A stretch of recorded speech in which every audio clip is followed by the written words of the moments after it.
सपनों की दुनिया में अब एक नई चमक लाएं। अपने घर की रौनक में चार चांद लगाएं। थकी हुई दीवारों में नया जोश ले आएं। इंटेलेक्स पेंट्स के संग जिंदगी में कुछ अच्छी यादों को बनाएं। पेश है इंटेलेक्स के डिफरेंट वैरायटीज में उपलब्ध शानदार और बेहतरीन पेंट्स, जिसमें शामिल है एंटी क्रैक टेक्नोलॉजी से बना signature interior and exterior luxury emulsion paint, जो आपके घर को दे एक नया लुक। संपर्क करें 1800-2123-494 पर।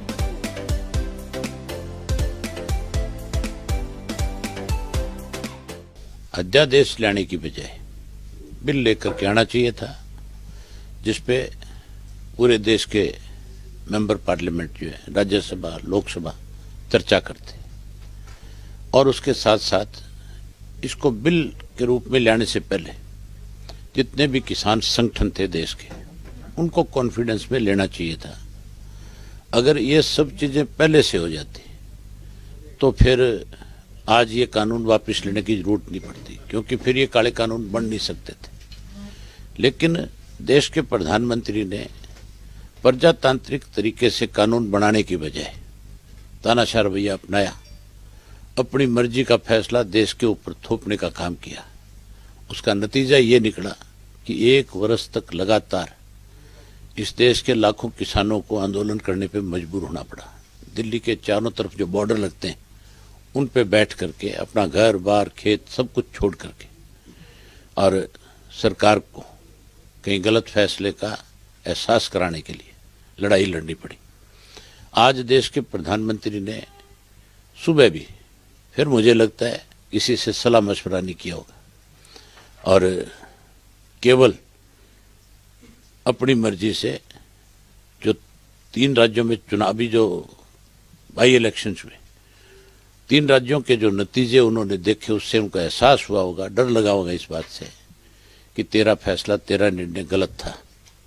इसलिए आज उन्होंने अपना फैसला वापस लिया। मैं तो कहता हूँ देर आए दुरुस्त आए, परमात्मा ने कम से कम उनको सद्बुद्धि दी कि उन्होंने अपना गलत निर्णय वापस लेने का काम किया।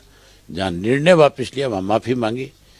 ये भी मैं कहता हूँ कि एक अच्छी बात है कि कम से कम उनको एहसास तो हुआ कि आपका फैसला गलत था।